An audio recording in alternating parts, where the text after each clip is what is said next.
Hi, I'm here with my mom, Dana, and we are going to be interviewing her about 9/11. Okay. What is your full name? Dana Teresa Linehan, Where are you from? Birmingham, Michigan. How old were you on the events of September 11th, 2001? 37. Okay. What do you recall about life before 9/11? Um, it was fine. I nothing about it was fine. Anything about the security at the airports? No, Um, but I didn't fly. So the last time I flew was many years before that. Anything about terrorist behaviors? No. Okay. Were you scared of being attacked by terrorists before 9/11? No. Okay. Did you ever visit any of the 9/11 locations of 9/11 attack? What do you remember, if you did? I did not. Okay. How did you find about how did you find out about the attacks of 9/11? What were you doing at the time? I was having a meeting. I was in a meeting for several offices where I work. It was a big meeting. Right. What were the first feelings, emotions when you heard about the attacks? Denial. Didn't really know what to make of it. Plane had crashed into one of the towers, and that was all we had heard. And we kind of just kept having the meeting. The scope of what had happened hadn't really sunk in.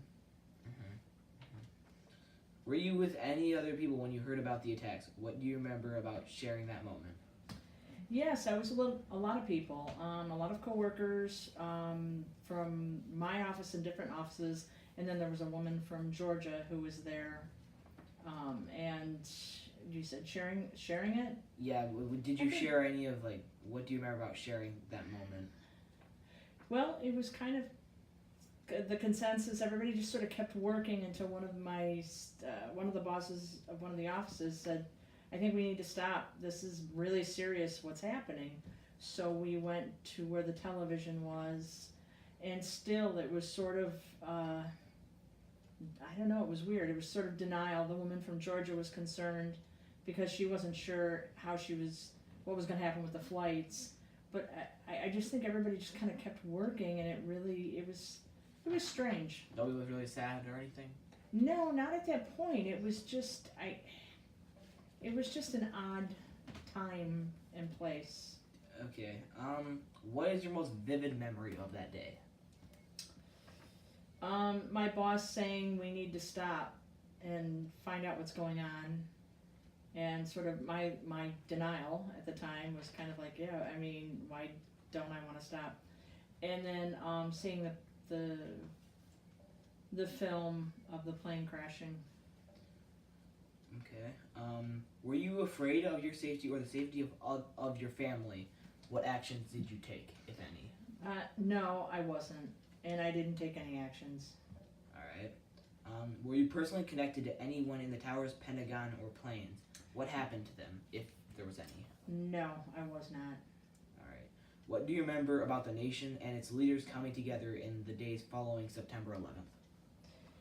Well, there was definitely an outpouring of support, love, and concern from a lot of different countries. It felt very unified in the support and reaction to what had taken place. All right. What did you think about the government's reaction to the attacks in the days, months that followed? Well, in full disclosure, this is my second interview, so I've had time to further think about it. But the very initial reaction to sort of, for lack of a better word, freak out about it, I think was fair and legitimate. It was more the long-term actions of the government that I had concerns about, because it went against the basis of our Constitution, which is a right to a trial, and people were just being abducted. They were being abducted on the word of somebody. There was a lot of fear, and it took away a lot of our freedoms. Okay. How did you feel about the decision to invade Afghanistan, and how did you feel about the decision to invade Iraq? Oh, I did not feel good about that at all. Either of them? Iraq in particular is very clear to me. I knew it was a mistake. I didn't agree with it. I kept watching. I mean, for crying out loud, they were saying freedom fries. It was ridiculous. Wow, I feel very strongly about that. I remember talking to my sister and saying, "What are we doing? What are we doing?" It was so crazy, and everybody was going along with it because people didn't want to be seen as unpatriotic, and it was a total debacle. All right. How has the additional security measures at the airport made you feel? And you know what? I haven't been personally affected by it, so it's not really Alright. fair for me to get crabby or not be crabby about it one way or the other. All right. Couple more here. What do you believe is our nation's greatest security threat? Why? Ourselves.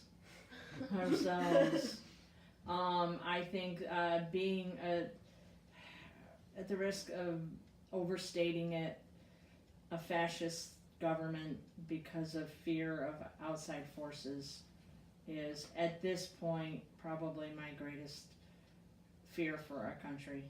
Okay. How do you feel about our continued presence in Afghanistan and Iraq?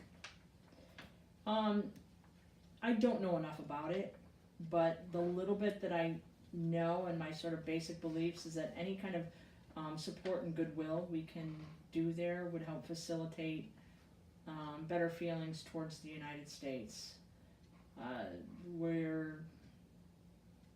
guess that's the main thing. But as far as like what's really going on there and on the ground, I can't say. They don't really put it on the news anymore, do they? Yeah. Which is another concern. How has, if it has, how has 9/11 changed you, and how has 9/11 changed our nation or the world? Well, it's changed the nation and the world because there's been some it's been our nation because of our impingement on our privacy.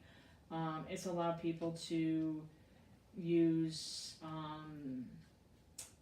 jingoism and, you know, flag waving, pride, America kind of thing to treat other people that aren't like us very well. And I think that's a bad thing. But, you know, there's some things that have to be done if you're trying to find somebody who has just, you know, blown up a bunch of people. You know, having cameras and checking them is not a bad thing. All right. Didn't really change you? No, well, what changed me was our government and how it's evolved as a result of it. So that scares me more than anything, honestly. And in that sense, the terrorists did win. All right. Well, I appreciate your time, and yeah, we are good.